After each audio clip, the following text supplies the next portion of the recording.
Welcome to video 2 on the personal disclosure questions. Hi, my name is Darren K, and in this particular video, I'll be sharing with you how to answer 2 questions under the personal disclosure questions category.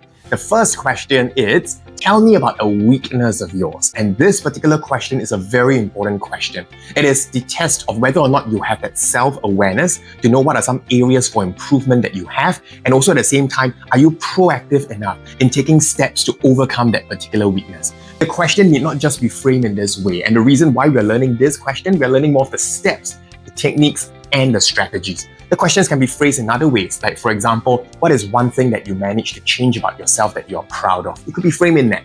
So that is one, the weakness question. The second question that we're going to cover in this particular video is, tell me about your hobbies and interests. Who are you as an individual beyond work, beyond academia? We want to know, how do you overcome maybe stress? How do you manage your time? How do you level up as an individual? And these people can see based and they can observe based on the answer that you give in answering, tell me about your hobbies and interests type question. So let's get started.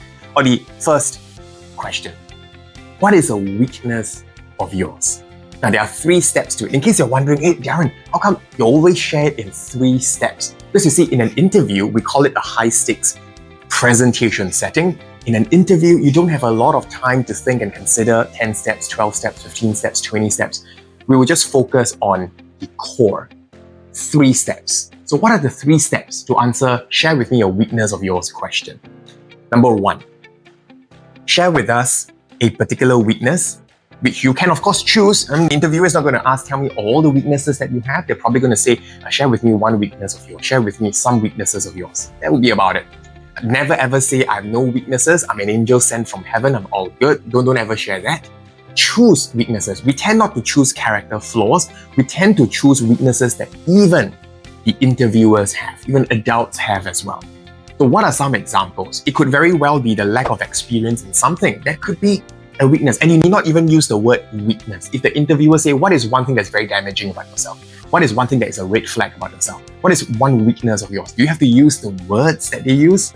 Answer is no, absolutely not. You can change it and you can say, oh, one area that I'm working on myself is, one area for improvement is, one area that I find that I can fine tune, I can refine, I can become better would be this. So you can use your own framing.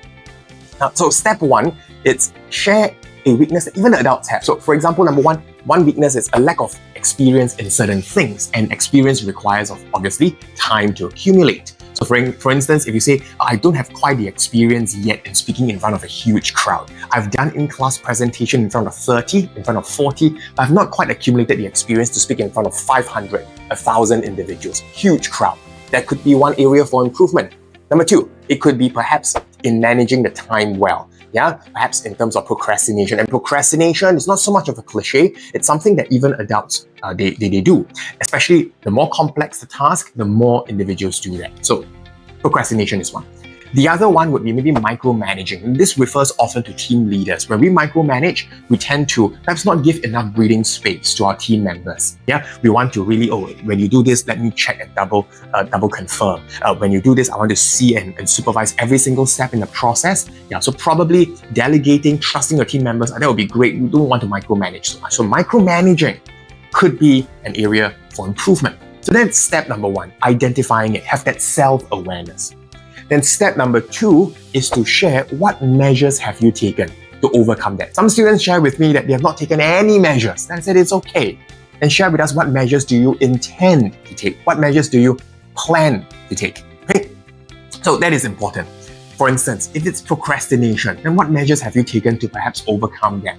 Maybe it could be, one way that or one of the many ways I've taken to help me manage this area for improvement, which is procrastination, is to set a very clear schedule to make sure that the big goals, they are broken down into smaller deadlines so that I find myself being able to meet them. When you have a smaller win in each part, you find yourself more committed to the bigger goal. It's like setting a New Year's resolution. By the end of this year, I want to lose 10 kilograms. 10 kilograms may seem like what a huge goal to meet. What you can do is that you can split it up into like maybe 500 grams every single month. That would be something more manageable. So that is step 2. What measures have you taken? Then step 3, how effective were those measures? And you need not praise yourself. You need not say that, well, I find I've been very effective in dealing with those areas. You can use someone else to actually praise you, right? Because we say third-party testimonials, they're often very, very strong. So for example, you could say, my teacher gave me the feedback recently and said that she observed the improvement in me being able to meet the deadlines for my project so far, and I'm committed to continue with that trajectory. So that is an example. Yeah. So those are 3 steps. To answer the share with me a weakness of yours question. Then we go to the other question.